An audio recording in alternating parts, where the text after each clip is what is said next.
carbohidratos y finalmente los productos. Vimos hasta acá nada más y los mecanismos, ¿verdad? Tendrían que haber estudiado los 3 mecanismos distintos de acuerdo a los 3 tipos de inhibidores.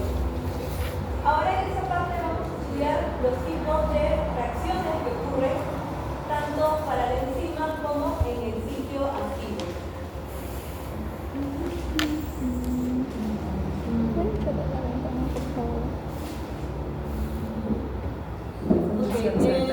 Chicas, por ejemplo, ¿qué creen que pasa cuando ustedes consumen mucha proteína y de pronto no han hecho suficiente ejercicio como para hacer músculo? ¿Qué pasa con toda esa proteína? ¿Se va acumulando? Podría, sí, es una posibilidad. ¿Qué más? ¿Qué es lo que suele pasar con toda esa proteína que comieron? No necesariamente puede acumularse, o lo normal de la proteína es que se va al sistema de excreción. Pasa por el riñón, ¿no? Come todo y lo excretan. ¿Okay? A eso le vamos a llamar un poquito, antes de eso, cómo vamos a degradar una proteína, y si la proteína no la vamos a usar, simplemente se excreta. ¿Bajo qué compuesto creen que se excreta la proteína? La urea. La urea, ¿ok? La urea en la orina. Esa urea que está en la orina es un producto de lo que alguna vez fue un aminoácido en nuestra proteína. Lo que iba a tocar el día de hoy día era, por ejemplo, ¿no?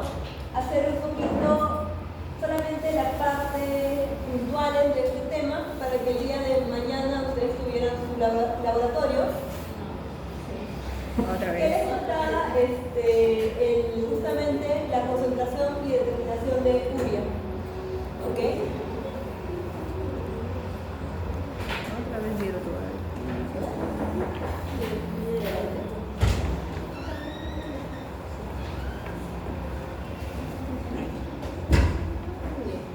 Acá, por ejemplo, tienen una reacción. Vean, está el glutamato, entra una coenzima ENAC, son ATP, y vamos a tener al alfa-cetoglutarato. Miren aquí este grupo. ¿Qué grupo es este? Amino. Se está transformando en. ¿Eso qué es? Un NH4 positivo. Hay estos. ¿Se están juntando? No.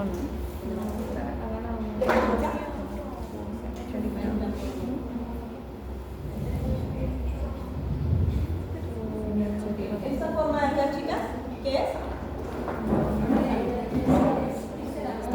Muy bien, es el ion amonio. ¿Okay? También puede estar en esta forma, como en el NH3, que es el amoniaco. Chicos, este ion tanto interactúa de esta forma a esta forma. Simplemente se protona, ¿no? Y se pone en su forma iónica. Mayormente se le encuentra en forma de ion, pero ambos son equivalentes porque está en ese constante cambio. ¿Okay? Mayormente lo vamos a encontrar así, muy pocas veces así, pero pudiera estar en ambas formas. Miren lo que le pasó a este amonio. Antes de ser un ion amonio, pertenecía a una, ¿qué es esto, chicos? Un aminoácido, ¿no? Este aminoácido, ¿no? Su grupo amino se va a transformar en un ion amonio. ¿Qué pasaría cuando una persona tiene demasiado ion amonio en su cuerpo? ¿Qué creen? ¿Sería bueno, malo? Malo, ok, sí. Hay incluso síntomas, ¿no? En la que algunos órganos no trabajan bien y no pueden reducir el nivel de ion amonio.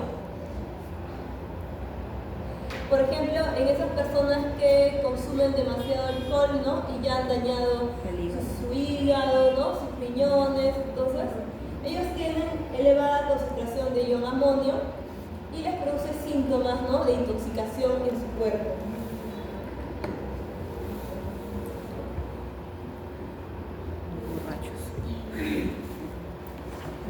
Entonces, la clase de hoy día vamos a ver un poquito de lo que es esa digestión de las proteínas. Vamos a ver el primer lugar un poco de las reacciones que ocurren en las enzimas, ya que hemos visto la presentación nomás de lo que era una enzima, su reacción enzimática, en sus gráficas del tema 4. En el tema 4 teníamos gráficas que ver qué factores, digamos, mejoraban o empeoraban la eficiencia. Ahora, eso era en términos generales, ahora vamos a ver netamente mecanismos y reacciones. Finalmente vamos a hacer, para lo que es la hidratación, el ciclo de la urea. ¿Cómo transformamos ese ion amonio en, digamos, urea? Se va a llegar a transformar y ese ciclo, chicos, es el famoso ciclo de la urea. ¿Ok? Ese ciclo de la urea es lo que iban ustedes a realizar o van a realizar en su laboratorio de bioquímica, que era hallar la concentración de urea de un paciente y a la vez su concentración, su fracción de hallar esto de la urea, concentración, y a la vez lo que es el BU. ¿Han escuchado el BU? El BU simplemente es la fracción de nitrógeno que se encuentra en la urea y está contenido, digamos, ¿no?, en la sangre.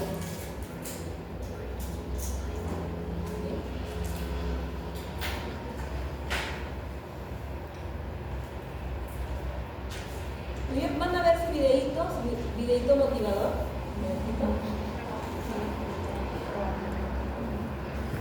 Técnicas que son cruciales para sus estudios y futuras carreras. Las enzimas son las héroes desconocidas de nuestros cuerpos, acelerando las reacciones que nos mantienen vivos. Entonces, entender cómo funcionan es clave. Primero, tenemos la catálisis covalente. Imaginen una enzima formando un enlace temporal con su sustrato. Este enlace facilita la descomposición o transformación del sustrato. Bastante ingenioso, ¿verdad? Luego está la catálisis ácido-base. Aquí, una enzima dona o acepta un protón para estabilizar una reacción. Piensen en ello como si la enzima estuviera jugando a la papa caliente con iones de hidrógeno para que todo funcione sin problemas. Después está la orientación y aproximación. Las enzimas juntan los sustratos en la orientación correcta para que reaccionen. Es como organizar una cita perfecta para las moléculas, asegurándose de que se encuentren y se unan eficazmente.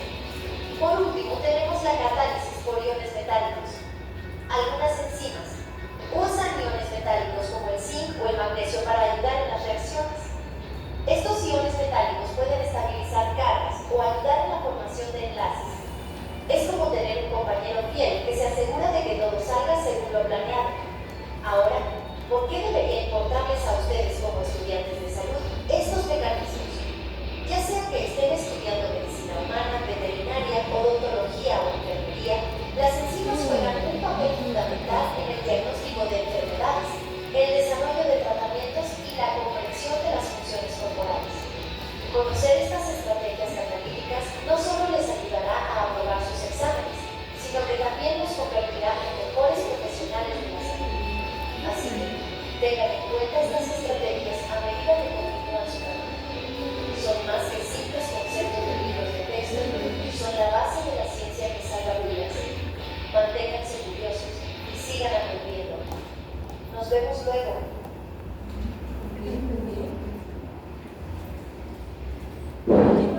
Ahí está un poquito de lo que van a hacer estas estrategias catalíticas.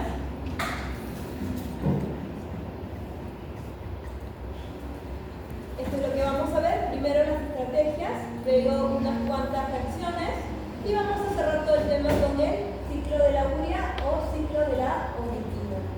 Muy bien. Hoy día deberían aprender los 4 mecanismos de las estrategias catalíticas y lo que es la formación e importancia del ciclo de la urea. Empecemos a recordar un poquito lo que llevamos. Chicos, ahí está la enzima y los sustratos. Para que esté activa esta enzima, ¿qué necesita, chicos? Su cofactor. Su cofactor, ¿no? Si, digamos, tuviera un tipo de inhibidor, ¿de qué tipo podría ser? ¿Inhibidores? No competitivo. Primero, de los reversibles, ¿qué tipos hay? Competitivo, acompetitivo. Competitivo, competitivo, incompetitivo, muy bien. Entonces, hasta esta parte teníamos mecanismos, ¿no? Con sus inhibidores. A eso le vamos a sumar, ¿ya? Los tipos de mecanismos de acción de las enzimas. Son 4, chicos, miren. Primero que nada, un poquito de ese concepto. La energía de unión, recuerden, ¿no? De enzima al sustrato, va a establecer la especificidad y vamos a aumentar con ello la eficacia catalítica. Vamos a ver procesos donde intervienen estos estados de transición dentro de las reacciones. Son estos 4: catálisis covalente, catálisis ácido-base, catálisis por aproximación y catálisis por ion metálico. A ver, como su nombre lo dice, por ejemplo, en catálisis ácido-base vamos a ver sustancias que se protonan, ¿no? O se desprotonan, igual que nuestros grupos ionizables. Recuerdan el carboxilo, ¿no? El grupo amina, que perdían o ganaban un protón. Por cierto, chicos, si tengo el grupo carboxilo y el grupo amino, ¿cuál sería ácido? El carboxilo. ¿Por qué? Recibe. Es el que va a donar el protón, ¿cierto? Entonces la amina sería Una base. una base, ¿bien? Porque es capaz de aceptar otro protón. Bien.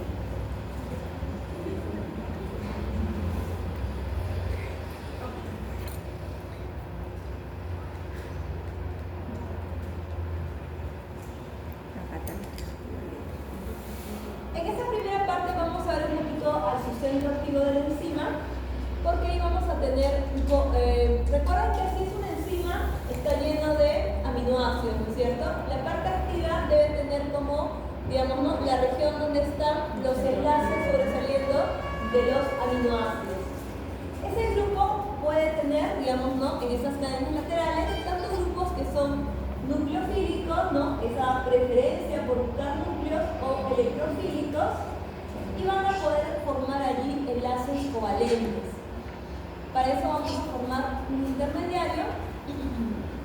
Vamos a recordar un poquito de química orgánica. Mucha bulla aquí, ¿no? Yo soy una química orgánica.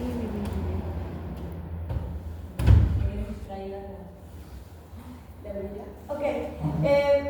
Recuerden, chicos, estos términos lo vieron un poquito en química orgánica, ¿verdad? Hablaban de sustitución, ¿no? Las 4 reacciones: adición, eliminación, tanto electrofílica como nucleofílica. En este caso solamente lo vamos a usar como concepto.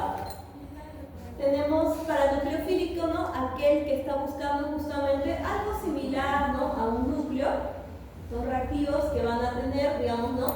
Sufrir un par de electrones y pueden estar cargados, ¿no? Tanto negativo como positivamente. En cambio, los grupos electrofílicos tienen un orbital vacío y es el que va a aceptar un par de electrones. Ojo, aquí vamos a ver ya el término, ya no solo de donar o recibir un protón, sino la parte de aceptar electrones. ¿Se acuerdan los conceptos de ácido y base cuando hablábamos de electrones?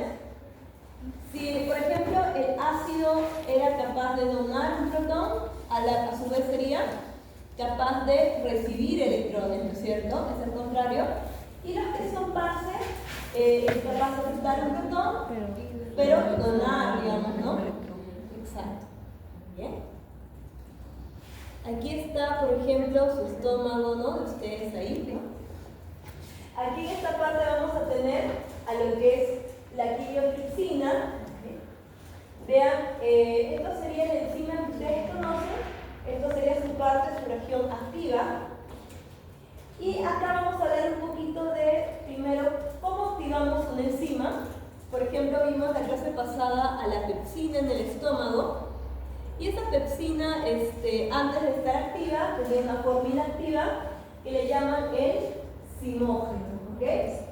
Era pepsinógeno cuando llegaba recién a las condiciones como el pH ácido, cuando libraban ustedes sus jugos gástricos, se transformaba en una pepsina. Aquí también tenemos a esta quimiotripsina, previamente es un quimotripsinógeno, llega aquí como parte inactiva, le ocurren ciertos cambios y luego recién va a tener su forma activa, que es la quimotripsina. La vamos a encontrar en el intestino delgado, va a ser parte de la digestión y vamos a tenerlo aquí en las reacciones, justamente un poco la acción de los, ¿cómo se llamaba este enlace? Puente de Puente sulfuro. sulfuro, ¿no? Vean que justo forma este puente sulfuro no grande entre, ¿cómo se llama? Cisteína y otra cisteína. Acá, chicos, se dice ile, ¿qué será? Isoleucina. Leucina, ¿no? Acá vamos a ver un poquito ya el uso de los aminoácidos que hemos aprendido, ¿no? Pero por sus terminaciones, por su cadena R. Acá tenemos, por ejemplo, si es adenina. Bien. Entonces, ahora vamos a ver un poquito eso a las reacciones. Por ejemplo, aquí tenemos los enlaces peptídicos en los, digamos, grupos. Si tenemos usualmente acá un aminoácido con un anillo y un OH, hablamos de la tirosina. La tirosina está muy activa en muchas reacciones. Otra que contenía el azufre aparte de la cisteína era la metionina. Bien. Vamos a ver un poquito ahora, justamente estudiando estas cadenas R que habíamos visto, ¿no? Y bueno, otros compañeros, ¿no? Nos ha venido bastantes preguntas sobre justamente las cadenas R.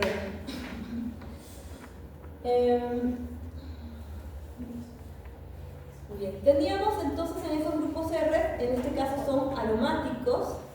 Hay otros, si son aromáticos, tienen carácter polar o apolar. Apolar, ¿no? Apolares. ¿Okay? Chicos, si juntáramos estos cuatro en un polipéptido, ¿cuántos enlaces peptídicos formamos? Tres. Muy bien. Tres. ¿Cuántas moléculas de agua se liberan?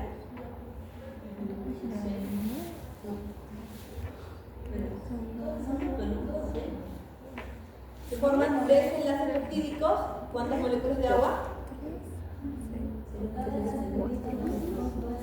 Sí, o sea, tres. Son tres enlaces, tres moléculas de agua. Muy bien. Acá tenemos la quimiotripsina, ¿no? Veanla.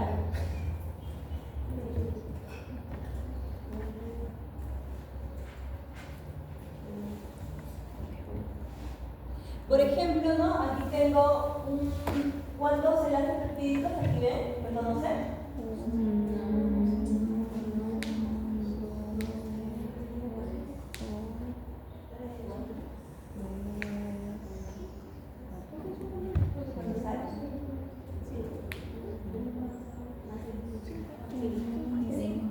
Cinco, muy bien. También podrían haber realizado, ¿está bien? Usualmente un carbonilo y un NH, ¿cierto?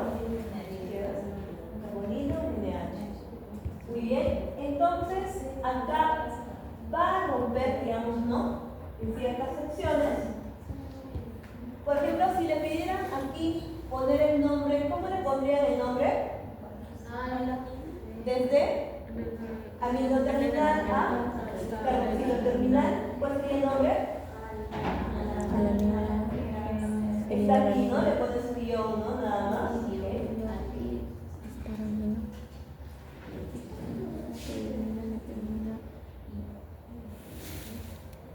¿Qué lo que era? Ácido glutámico. Acá señala justamente las partes donde podría, digamos, romper a las proteínas por ese extremo carboxílico.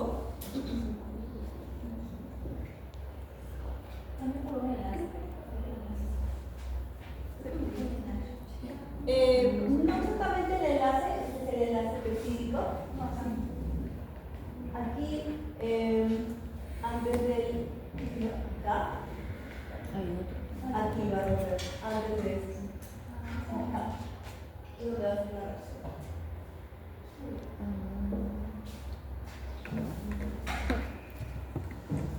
Aquí está su quimiotripsina. Tiene un grupo nucleófilo que va a tener aquí, vean, a estas tres. ¿Cómo se llamaría su aminoácido de aquí? Ácido aspartico.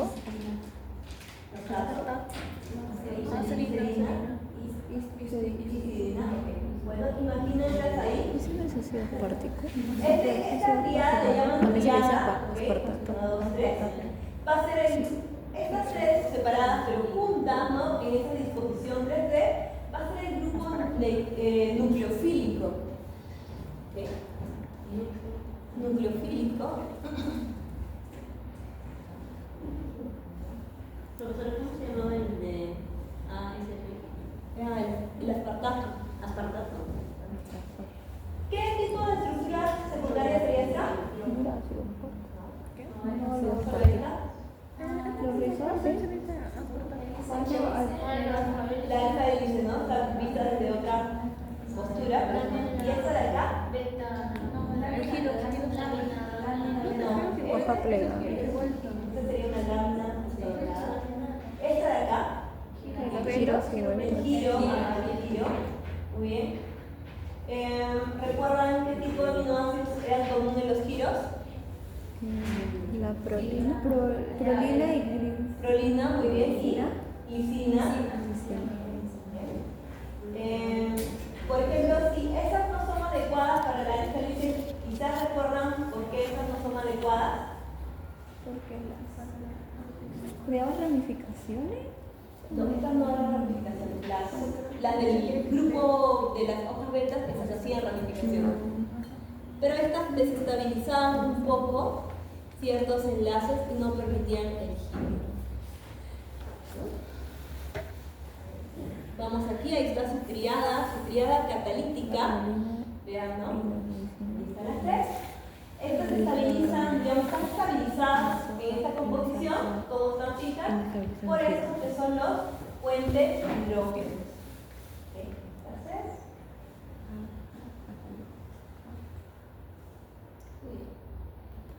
ahora, esto de aquí se le llama un bolsillo hidrofóbico.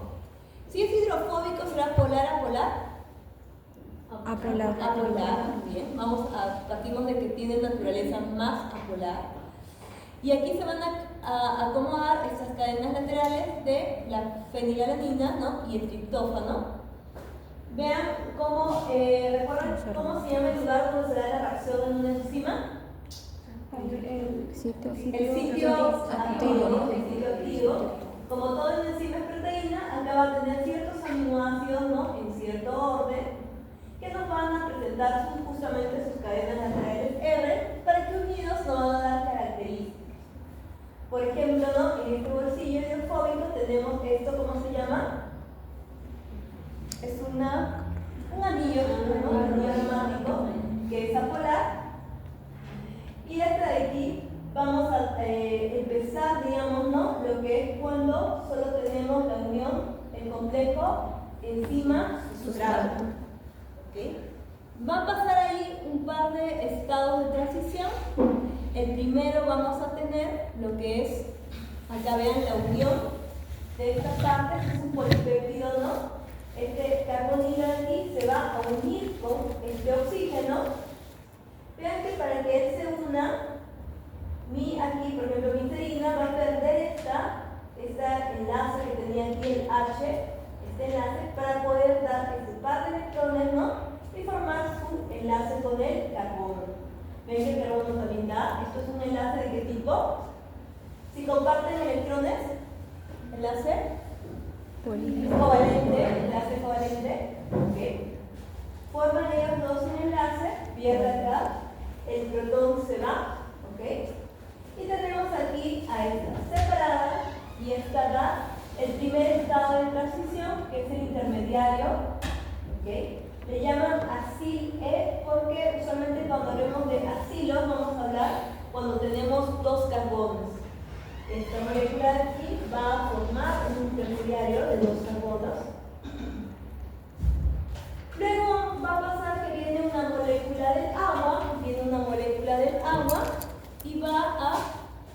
entrar un poco al grupo OH que se formó por aquí. Aquí había un grupo nitrógeno y ahora esta agua va a ingresar, se va a enlazar. Recuerden que el nitrógeno es capaz de aceptar un protón.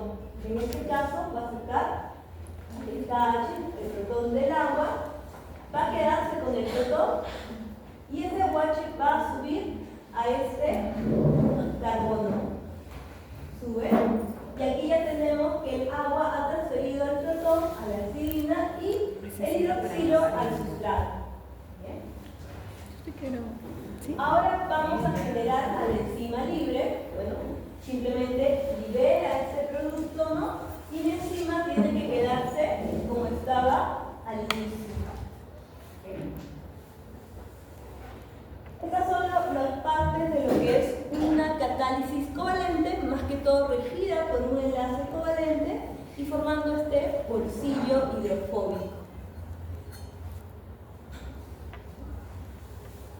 Aquí está un poquito lo que hemos visto, pero en versión animada, ¿no? Va al sustrato. Primero se une al carbonilo, la parte, ¿no? Ese polipéptido, luego viene el agua, le da el grupo OH y libera, ¿no? A nuestro producto. ¿Ven que funcionan los tres a la vez? Uno sostiene, ¿no? Al polipéptido y luego va liberando hidróxido.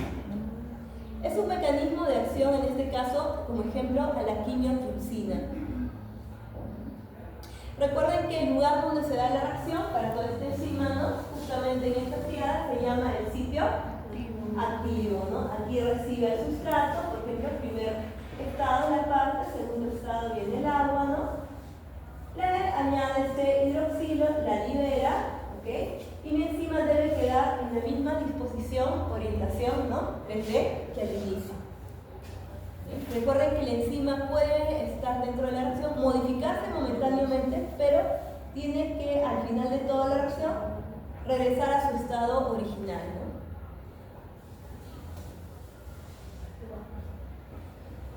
Aquí está su triada, es una estrategia catalítica, pero actúan sobre aminoácidos diferentes. Por ejemplo, hemos visto esta triada, primero trabajar con la quimiotripsina, luego vamos a ver cómo trabaja con la tripsina y luego cómo con la elastasa.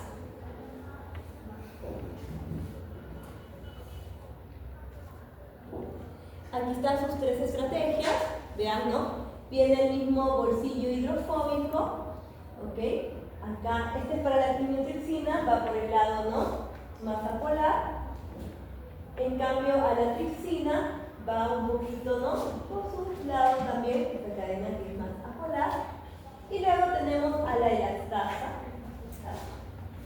que va, estos son los lados más polares, va hacia por el bolsillo y la parte más apolar es la que está ingresando al bolsillo. Acá vamos a tener un poco lo que es hablar de estos residuos de aminoácidos aromáticos en el caso de, digamos, la quimiotripsina. Pero la tripsina va a tener este residuo que es el aspartato, digamos, ¿no? Trabajando, que tiene esta carga negativa, ¿no? Para unirse, en este caso, es el grupo amino, pero cargado positivamente. Mientras que en la elastasa vamos a tener como residuos a la valina y treonina en el sitio de unión y va a acomodar un poco a lo que son los residuos, en este caso, de la alanina, ¿no? Esto es un carbono nada más, no más sencillo. ¿Okay? Podría entrar la alanina o la lisina, lo que son los aminoácidos que son de cadenas laterales pequeñas.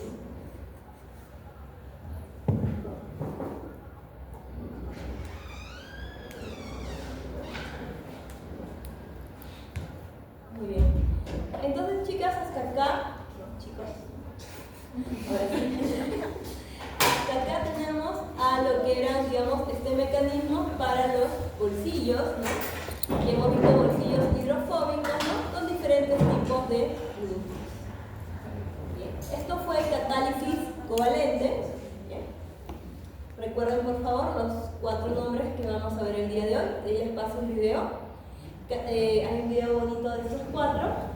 Catálisis covalente, porque al principio hemos formado un enlace covalente. Ahora vamos a ir a una catálisis por ácido base. Bien, la parte 2.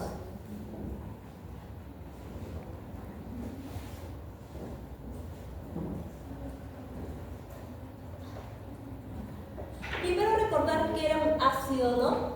Un ácido así como su ácido carboxílico de su aminoácido, base de protones y una base las va a aceptar. Vean por ejemplo ese par de aminoácidos. Muy bien. De los dos, digamos, ¿cuál sería, chicos, el que funcionaría como ácido?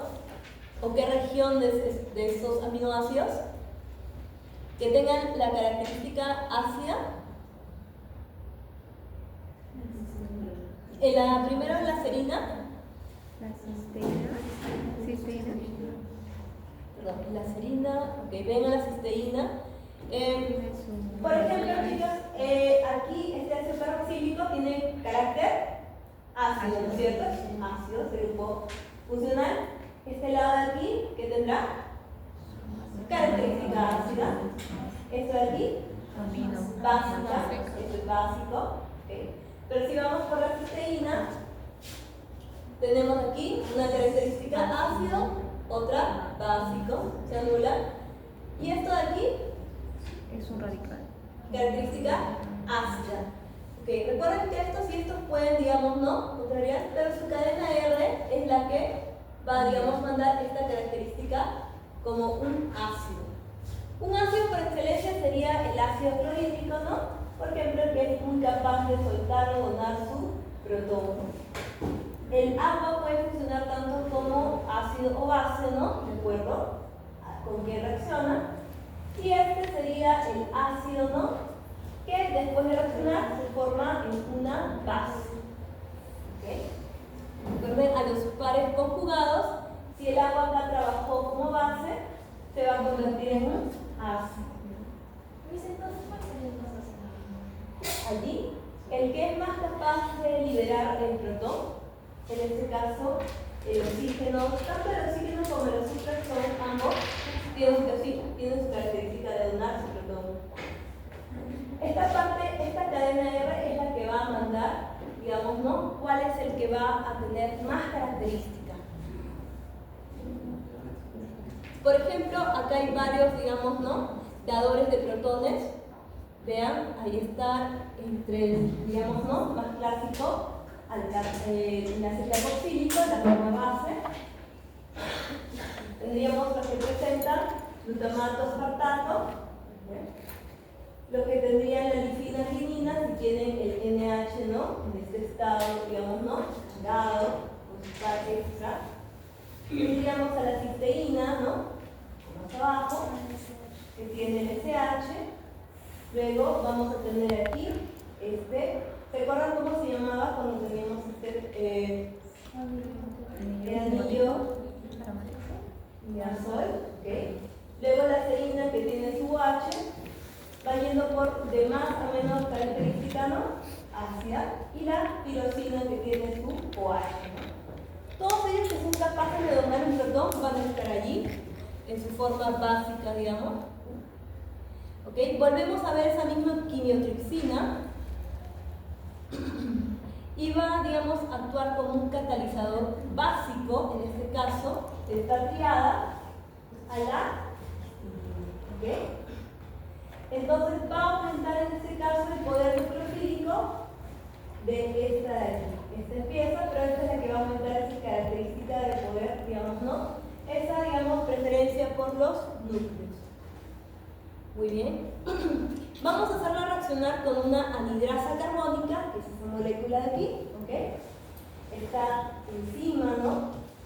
Esta anhidrasa carbónica vamos a verlo bastante en reacciones, justamente cuando vamos a hablar de ciertos, digamos, ¿no? Grupos. Por ejemplo, cuando tenemos la respiración, va a actuar aquí desde, digamos, ¿no? En este intercambio. tenemos un poco el CO2, digamos más agua, viene la anhidrasa carbónica, la transforma. ¿Qué molécula es esta? ¿Conocen? ¿La vieron cuando vimos el tema de buffers? ¿No? Sí. Quizás. Ok. ¿Esta la reconocen mejor? ¿Está aquí? Seguro. ¿Es así?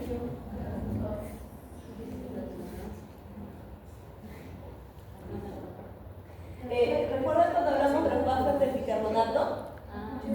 ¿Ya? Hay dos usualmente, ¿no? Pares. ¿Okay? Pasa de esta en la misma, a esta forma, ¿no? Ligada. Eso va a pasar con esta enzima. ¿Bien? Y por ejemplo, el agua, ¿no? Va a reaccionar, ¿no? Para transformar el ácido carbónico, ¿no? Y la vamos a tener ahí, digamos, en ese intercambio constante. Recuerden que nosotros mismos producimos nuestro propio bicarbonato justamente para esa acción de buffer dentro de nuestro cuerpo para que regule estos cambios bruscos de pH.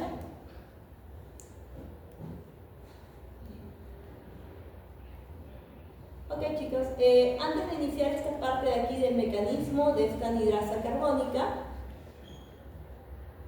vamos a tomar un pequeño break para las personas que no han almorzado. ¿Para aplicar? Sí. ¿Lo tienen por ahí escrito? Sí. Ya, ahora de este ejercicio, transfórmenlo en esta de acá, el lineal.